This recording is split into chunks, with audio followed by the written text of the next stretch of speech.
All right, so you look, you got to give us the intro here, right? So this is so cool. So you basically go around the world working with different governments around fintech companies, trying to bring them to the US, and out of Silicon Valley, VC, everything comes into play.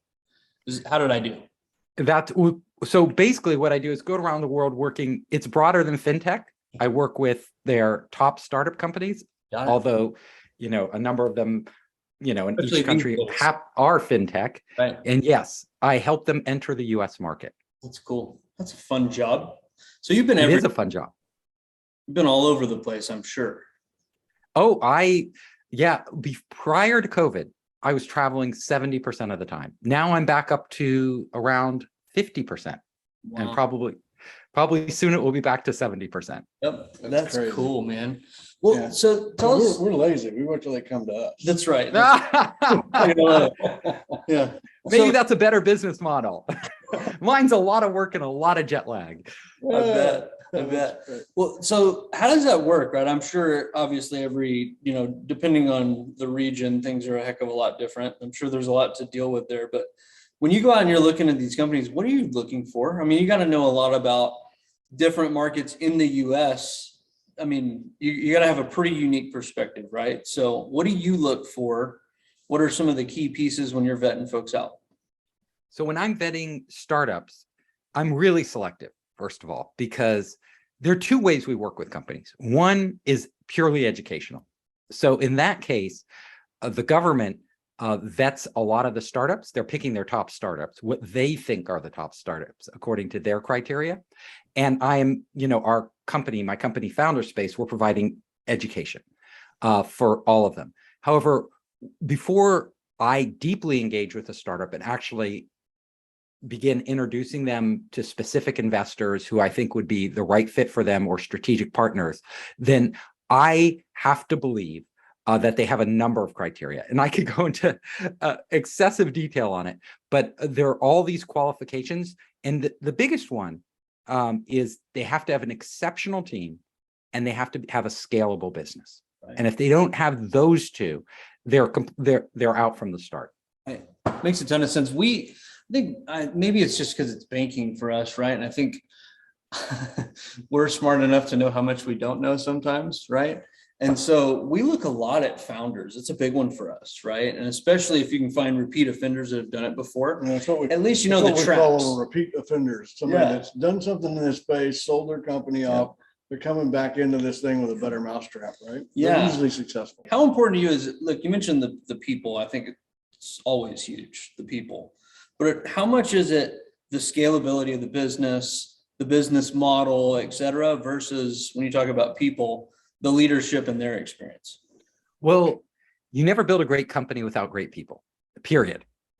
So I'm always looking for a long time. Hey, I can't find myself. So if they don't have exceptional people, how can they build an exceptional product or service?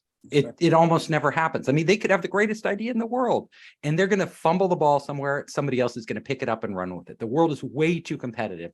Every idea that's out there is out there. And as soon as it's out there, other people are doing it. So I'm looking at the CEO, are they able to attract and choose these exceptional teams and put them together? Or are they kind of a good team? If it's a good team, they could have a business, they could have a small business, they could have a medium-sized business, but they're never going to dominate the market.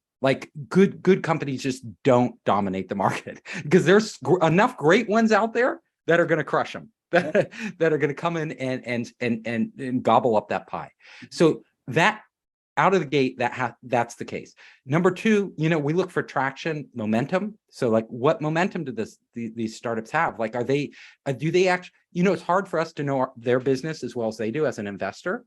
How can I know it as well as you do? But I can look at your numbers and I can see, what's happening there. And I can dive below the hood and find out what value you're giving the customer, all these different things.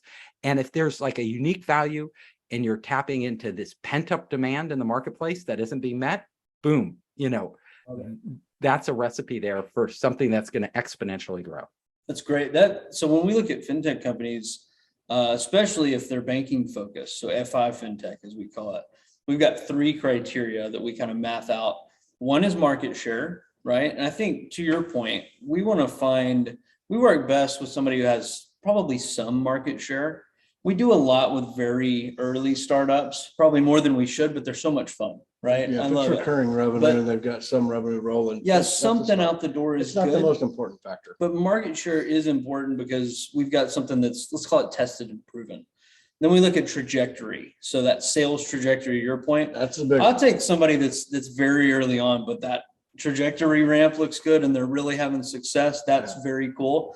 And then the last one, we do our best to math out, let's call it ROI, right? And so we want to see the actual performance of the product and what it means for the end customer. And if that ROI is well, that's kind of our little math of how we like to look at it.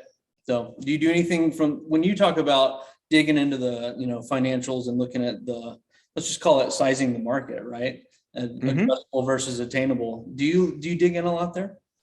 Yeah. So all I really care about is the obtainable. Like, what can they actually obtain? All the other market, it doesn't matter. Like, we know there's huge markets out there, but if you can't get there, it doesn't matter to us.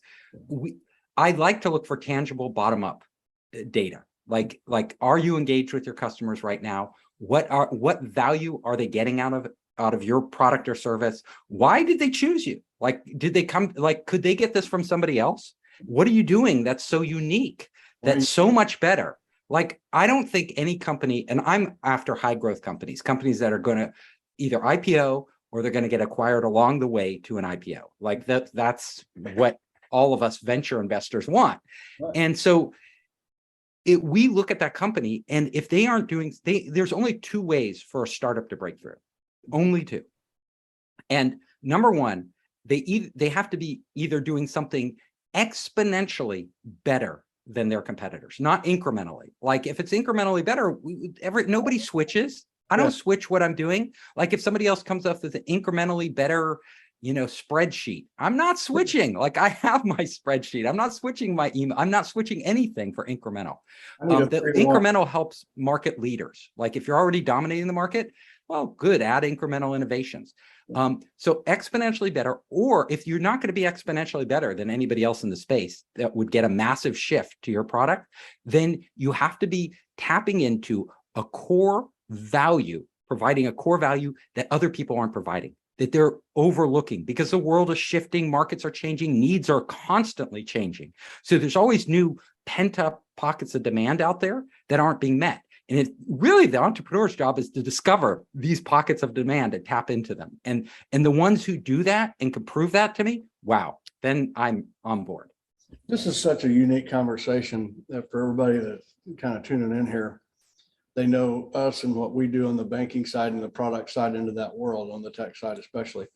And then, this is a VC, let's call it a headhunter VC type person here that goes around the world finding these companies and bringing them to the US, right? So you've got kind of both sides of it. And what's really astonishing and what you were talking about, it's virtually the same process. I mean, we don't even, I could care less about a TAM model. I want to see attainable. And we look at that, like we talked the other day about, the API, roadmap, and what is the integration path, and what is the strategy that tips things to move your direction. So there's a lot of strategy behind those technology integrations in the roadmap that leads to success. You can't really just go say, I got a cool product and I'm exponentially better, I'm gonna go knock on every door, you'll starve to death, right? But let me hit you on with a good one. How interesting is it to all of us here that while we all just blindly agree, right, on how to vet them, like shockingly similar. I didn't know that. Yeah. Every bank that I talk to, completely different thought process on how to vet technology. Yeah. Somebody's doing it wrong. I can tell you who the successful folks have been. Right. And so granted, right, we've got a pretty legacy process, things like RFPs. There's obviously regulatory and, compliance to deal with, but it's definitely a frustration point that I wish that banks had a little bit more of a VC or an investor mindset rather than, I think it's the check the box, Well, they're bankers. So what do you expect? They're not going to, they look at the world through their own eyes. Right. And that's just always going to be a hurdle that entrepreneurs need to overcome. They need to be able to translate what they're doing into something that bankers will see the value in. and that would address a need they have right now. It's a challenge. Like, it's a challenge for all entrepreneurs, but I tell them, like, if you're going to sell to a customer, you have to think like that customer. You have to like get into their head, and you have to understand how they look at the world, because it's going to be very hard to make progress if you're talking all this lingo and stuff like that, and it just goes right over their head. They're or all the things it doesn't matter what you think is valuable about your product or service. All that matters is what they think. And I mean, to your point on education, right? That's something we've definitely learned in just our general data business. And there's so much education that needs to be done. There's things that are really easy and super valuable, and we lead with those things. And then we layer in the more complicated things over time. Yep. And eventually, I mean, we've got customers that have been, 5 or 6 year customers that are just waiting for the next thing, right? Jumping up. Those are the goose that lays the golden eggs for entrepreneurs, right? But they're like a needle in a haystack. Like, for an entrepreneur, and especially in banking and their FinTech people, they don't know all the relationships. They don't have the relationships you guys have. So they can't find the right matches, especially to prove it out that they have value. Such a problem.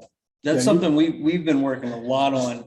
We've got a number of banks. We're hearing it from the bank side too, right? The innovators that want to source the cool new things, right? Even if it's a little out there, they want to see the latest and greatest, as opposed to wait until, the offer's out to every institution in the country, right? They don't want to be a late adopter. And so we've got a stable of banks, we actually call them test pilots, so thinking of Top Gun, right? So folks that want to be in that group and raise their hand and say, hey, send me the info when you come across things that are new and exciting.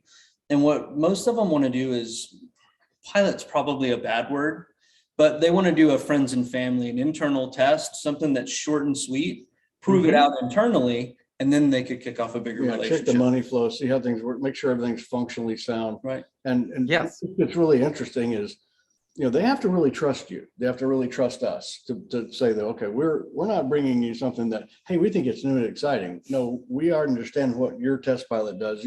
This is one just for you, not for you. Focus. Right. We're back to your point, solve a problem. Right.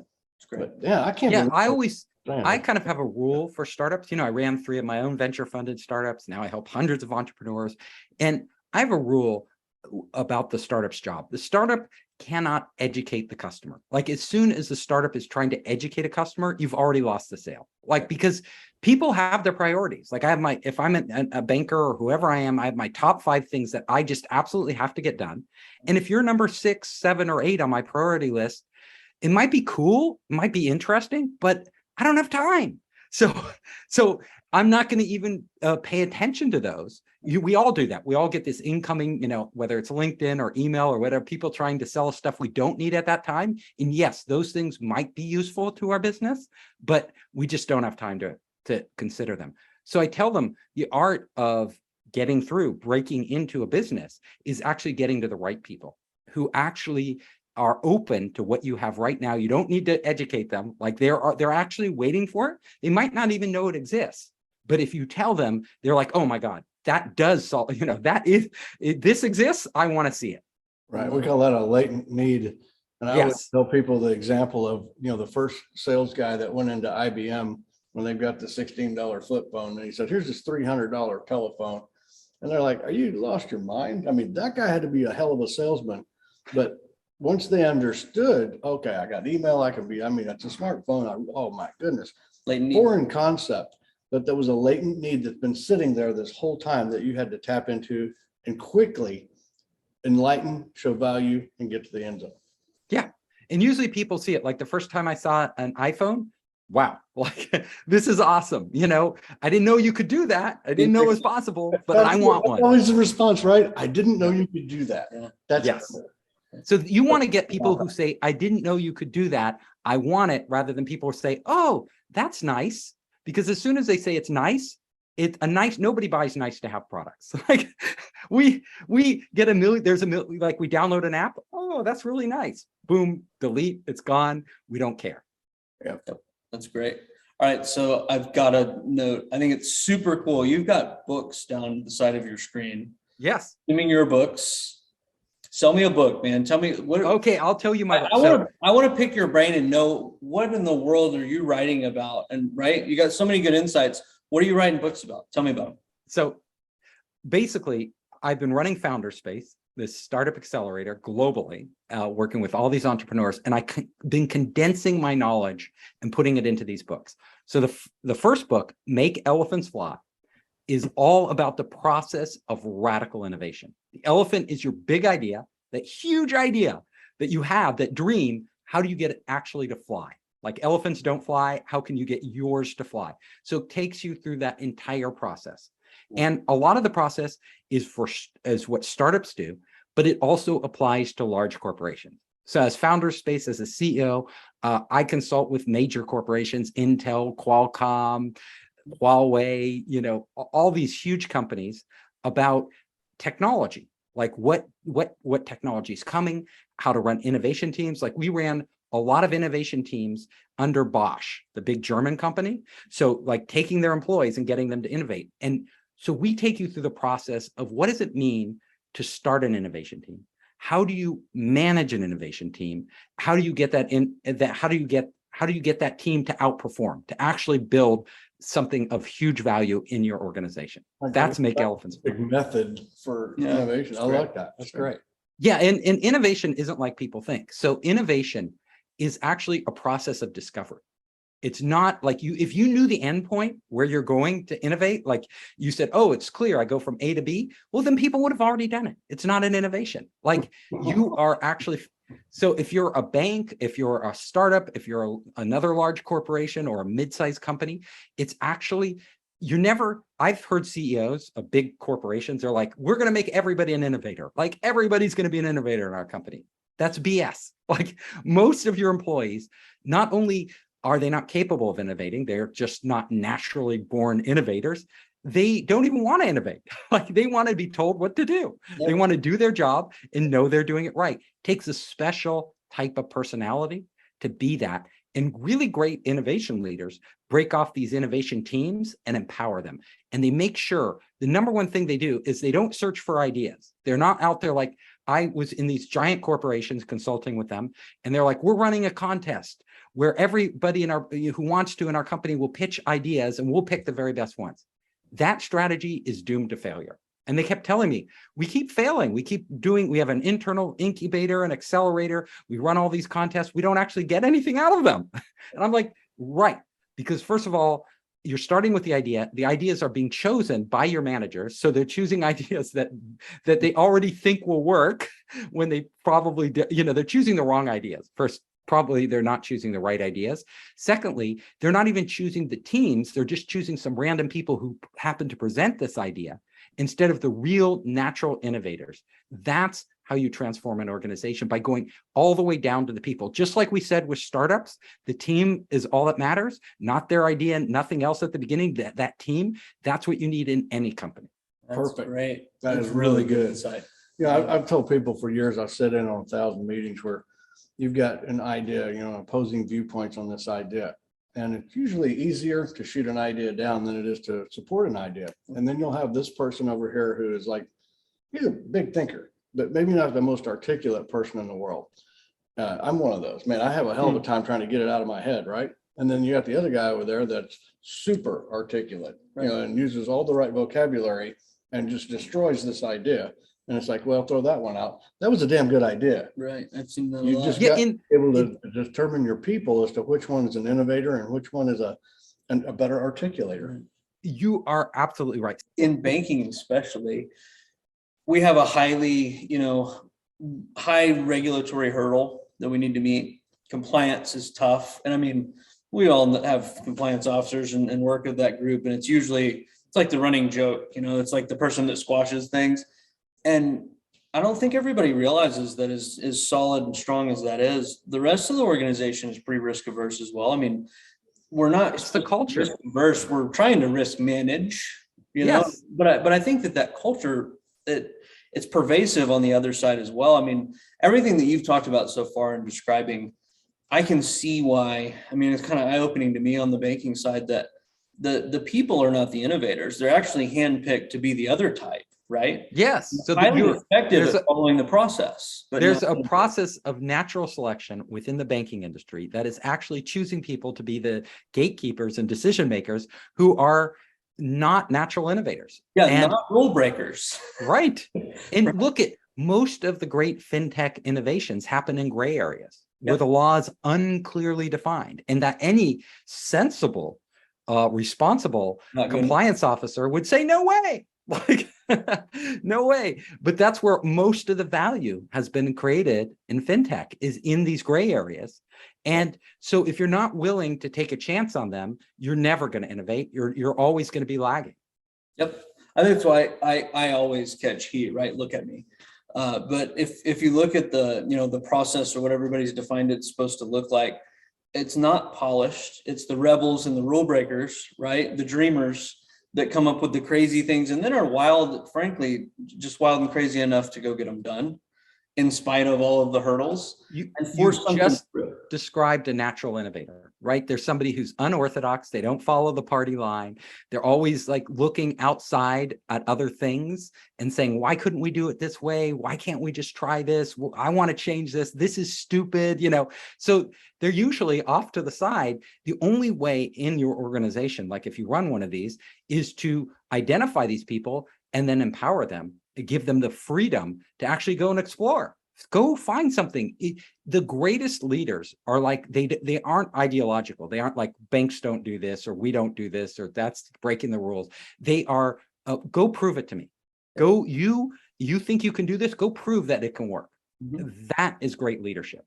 I love it. I love the way that So cool. you've taken this about 50 different concepts that I've learned over Humanized. 45 years of life, right? And seen in different versions or another. And you've just like systematized this thing so well. Everything you're saying to me, it's just like ding, ding. I got 1,000 memories coming back going, yep, I remember that guy, And So, yeah. so real quick, you got to tell me about the other two books. Oh, sure. You got my interest now. So surviving a startup is exactly what the title says. It's how do you survive? Like most startups die. The majority of startups do not make it, especially when you're going after something big. You're not just like opening a family restaurant or whatever. You are out to build $1 billion company. How do you get there? What are the roadblocks? How do you raise capital like in a very competitive market? It really goes down to this book is something based on my personal experience running companies and literally sitting in the driver's seat with all these other great entrepreneurs who are hitting these immense roadblocks. So what I do is I have all these kind of what I call rules of thumb about things you do in certain situations. Like how do you close a deal, like a transformative deal, whether it's with a huge client or customer or with a big investor? Like what are the steps broken down, this actual steps you need to take to get them to say yes and write you that check?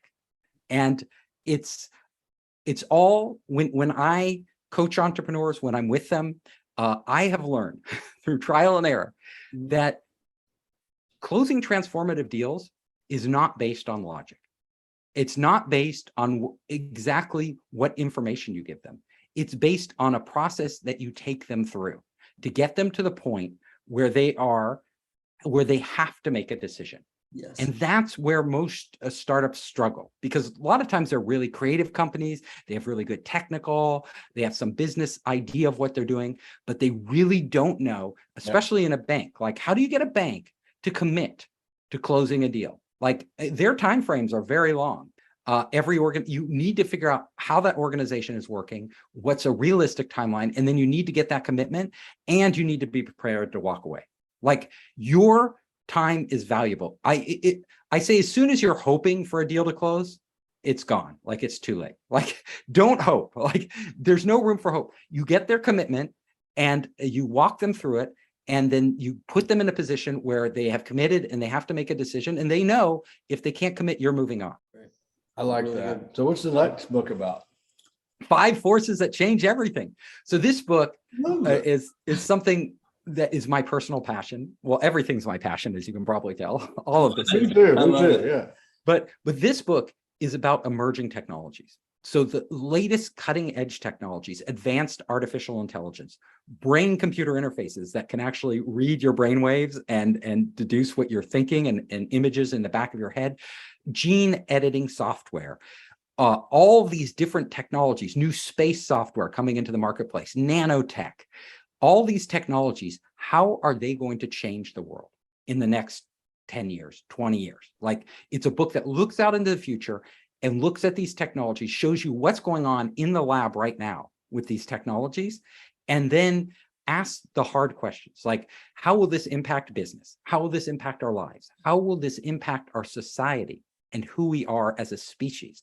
Because literally, like right now, AI is taking over every business process, right? And it's totally changing the way we live. Gene editing, we can literally create new species of plants and animals that never existed on this planet, never existed on this planet. New technologies like blockchain, VR, all these technologies, they are actually redefining what we can do, what human beings are capable of doing, how we'll conduct finance, the whole systems that our economies and our culture is built on. So that's what the book does. And it points out both the positive, like all the great things, but it also raises the things we need to be concerned about. I like it. I think it's, you know, oftentimes when you have these very forward-looking concepts, too many people use them as like fear tactics, right? To sell something. I love the idea of, let's just sit back and for fun, because we're passionate about it, let's look at the what ifs, right? And everything you're talking about is stuff that's transformational, question mark, right? I think that's a really fun topic. Yeah, some people are I would afraid. probably read that one as a fun one, right? I think It's all these actually really, I write just like I talk. So they're passionate and they're very easy to understand. It's not like, you know, a lot of scientific jargon in there. But you know, it's very interesting right now because these technologies are becoming exponentially more powerful. We can already see it every time a new technology emerges into the world. It has an amazing impact. Like, look at the blockchain on fintech and finance, right? Just totally upended everything. Look at AI. Every single process that we go through in our lives and our business can be made smarter and can use data. How, you know, what are the possibilities? Like, how will we literally, my belief is that AI will permeate every portion of our life, like everything we do. Like, we will be delegating more of what we do, and we will be working collaborative with more advanced AI tools than we can even imagine. Like, I just downloaded, I just got this AI software that literally is powered by, there's a company called OpenAI. And OpenAI was started by Elon Musk. It's now like funded by Microsoft. It's this big company. They have this new AI engine. And literally, I can type in a few words. Like, I could type in, write me an article about fintech and banking. And it will like look at the entire internet, all that data out there and all the articles that have been published publicly about fintech and banking, and it will write me that article. And then I can just edit that article. there you go.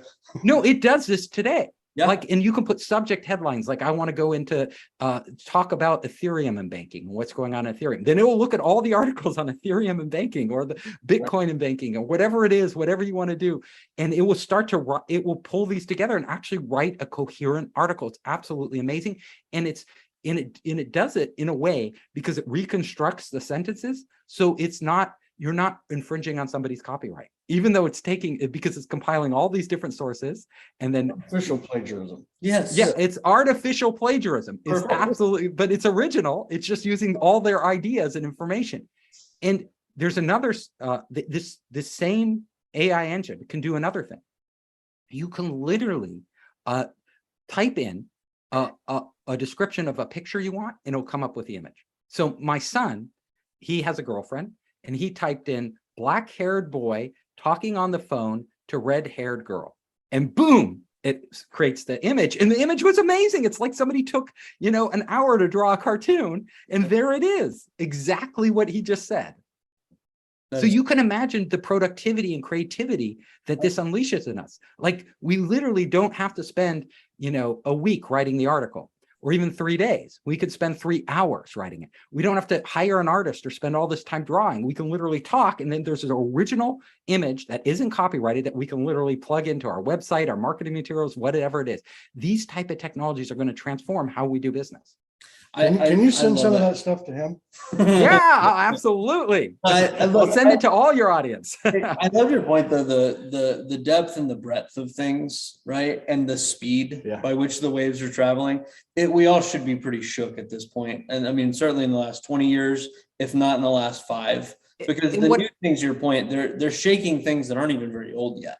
Right. And they aren't. And these things are available today. Like, I'm not talking about what's available in 5, 10, 20 years. Like, I speculate on that in my book, The 5 Forces. But today, there are so many amazing technologies. There's deep fake technology, right? Deep fakes are getting, every single day, they're getting more realistic. Yeah. Like, there'll be a time when you will literally, like, your time isn't scalable. You guys are super smart. You're super valuable. There's tons of, I'm sure, entrepreneurs who want some FaceTime with you. You just can't give it to them all, right? You're too busy. Like, I'm the same way. Like, I'd love to spend, like, hours talking to every entrepreneur I can. I have to be super selective about which ones I actually engage with on Zoom calls and in-person meetings. What if I had an avatar of myself that has digested all my books, has digested all this information, knows how I think, and can literally get on there and in my voice and in an image of me that's indistinguishable from me, they can have a conversation.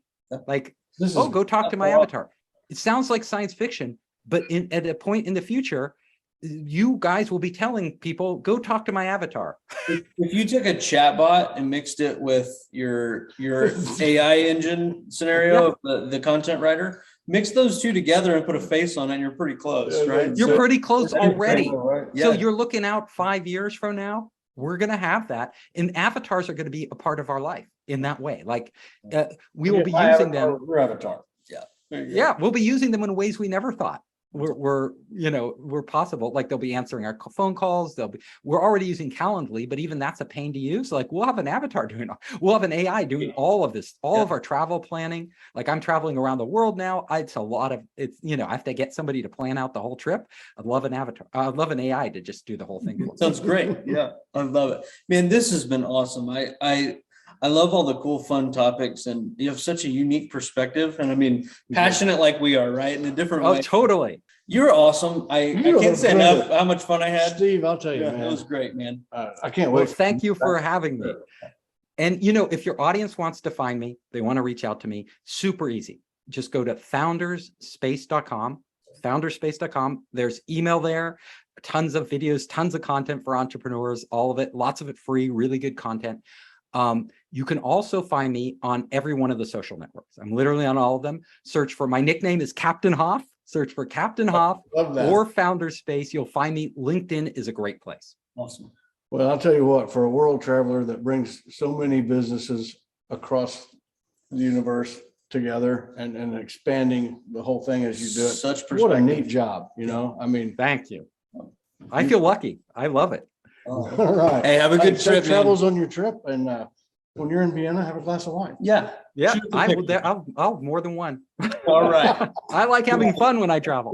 Take care. Thank you, guys. Thank you.